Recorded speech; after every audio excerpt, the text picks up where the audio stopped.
जब प्रेम सच्चा हो, श्रद्धा अडिग हो और मन में बाबा का नाम हो, तो चमत्कार होना निश्चित है।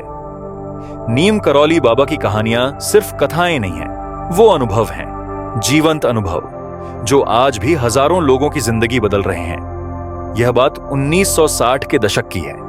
उत्तर भारत के एक गांव में हरिदास नाम का एक गरीब किसान बाबा नीम करौली का परम भक्त था। उसका जीवन कठिनाइयों से भरा था, लेकिन उसके मन में बाबा के लिए अटूट विश्वास था।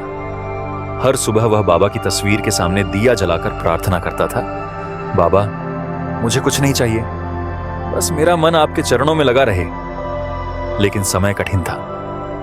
खेती बर्बाद हो गई थी, घर में खाने को अन्न नहीं बचा था और पत्नी बीमार पड़ गई थी। पड़ोसियों ने उसे ताना मारा, तेरा बाबा कहां है, अब क्यों नहीं आते तुझे बचाने?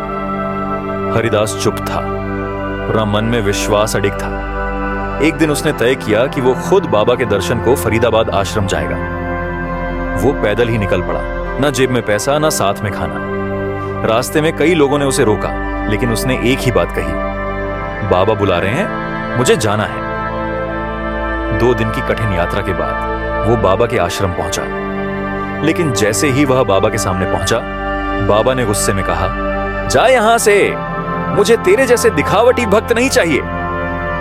हरिदास का दिल टूट गया, आंखों में आंसू आ गए, लेकिन वह वहीं दरवाजे के बाहर बैठ गया और बोला, बाबा, आपने ही बुलाया है, अब चाहे डांटिए मारिए, लेकिन मैं जाऊंगा नहीं। आपके चरणों के सिवा मुझे कहीं शांति नहीं मिलेगी। 3 दिन तक वह भूखा प्यासा वहीं बैठा रहा। चौथे दिन बाबा खुद बाहर आए, उसकी ओर देखा और मुस्कुरा दिया। बाबा बोले, अब तू तैयार है, तूने परीक्षा पास कर ली, हरिदास, जा, तेरा सब कुछ ठीक हो जाएगा। और सच में जब वह घर पहुंचा तो देखा उसकी पत्नी ठीक हो चुकी थी।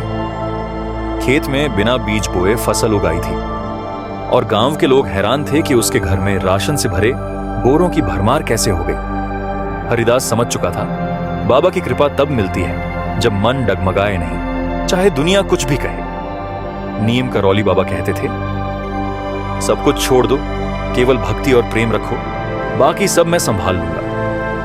आज भी उनके भक्त कहते हैं, बाबा सिर्फ गुरु नहीं, वो हमारे जीवन के मार्गदर्शक हैं। अगर आपको ये कहानी भावुक कर गई हो तो कृपया वीडियो को लाइक करें, चैनल को सब्सक्राइब करें और इस दिव्य प्रेम को औरों तक पहुंचाएं। जय नीम करौली बाबा की।